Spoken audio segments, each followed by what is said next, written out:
So the debt limit deal created a super committee of Congress that's going to have 12 members, 3 Democrats and 3 Republicans from the House, 3 Democrats and Republicans from the Senate, and they're going to meet over the next few months.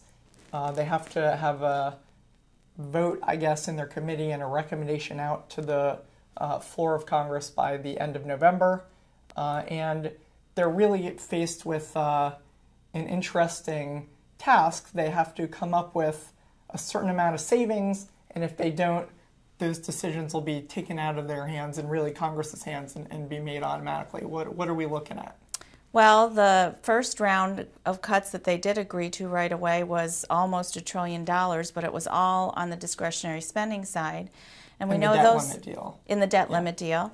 And those are pretty tough cuts to come up with because discretionary spending just isn't that big of a part of the federal budget relative to the major entitlement programs, Social Security, Medicare, and Medicaid. So they didn't touch those programs at all in this first round of the debt limit deal. The second round, everything comes back on the table for the super committee to consider. That includes entitlement reform, tax reform. So despite the Republicans still trying to hold on to their no new taxes pledge, they haven't ruled it off as part of this debt limit deal's second round.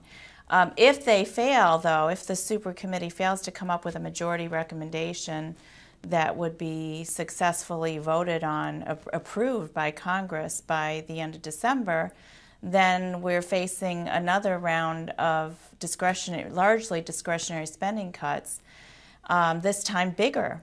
Yeah. And, so we're really getting down to really squeezing that small part of the budget down, and it's not clear how our economy is going to handle that because, unfortunately, some of those discretionary spending categories, they affect our economy right away, and they affect cash flow in terms of consumer demand. So hopefully the economy is fragile enough and policymakers are concerned enough about conditions in the economy to realize that those things that are on the table for the second round, they're actually easier. It's easier to find cuts of that magnitude on the mandatory spending, the entitlement spending side, and in tax, try to find revenue through the tax side. A lot easier because you can spread it out over a much longer period, phase it in more gradually than these automatic discretionary spending cuts that would take place. And it seems like those cuts that would take place automatically through this trigger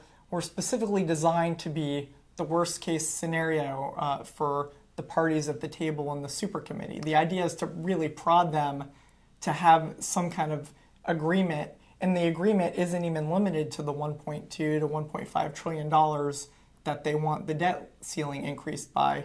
It's that it could even be a place for this grand bargain that we heard so much about, that the trigger just wasn't pulled on that. So you would face about half of the cuts from the defense budget, the other half coming from non-defense discretionary, and then Medicare provider cuts. Mm-hmm. And the idea is that hopefully the members of Congress will be so afraid to make those defense cuts and cut those providers and Medicare that they'll be spurred to action for the broader cuts.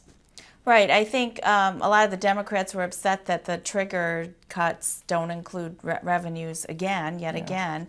But what was supposed to substitute for that was the defense discretionary cuts that Republicans don't want to face almost as much as they don't want to raise taxes. Yeah, and let's be honest, even the Democrats, I think, are getting skittish about the defense cuts of that magnitude. True. So you would hope that there's some coalescing about a way to increase revenues. And again, we've talked many times before that there are expenditures that go through the tax code that you could cut, raise revenue, and you're not raising taxes, you're really cutting spending. And I guess the hope is that the super committee starts to think more along those lines. Right, so revenues were off the table, fell off the table for the first round. They're off the table, off the trigger cut table, but they're really still right on the table for the second round in the super committee, so let's hope that they make some progress. And there was also, I guess we should mention, a secret trigger at the end of 2012 as well, that the Bush tax cuts are expiring, and the idea is that the super committee might take that into consideration as well as kind of an automatic trigger that's going to kick in if Congress doesn't enact legislation to prevent it that would raise tax rates, which is something that both parties have been against, certainly at least for most of those rate cuts. So right. Again, that would spur them to look at tax expenditures in the super committee. That's a huge sort of trigger by default. The Bush tax cuts expiring would raise about $2.5 trillion over 10 years, way above the $1.5 trillion that they're talking about trying to find an additional deficit reduction for the second round. Yeah.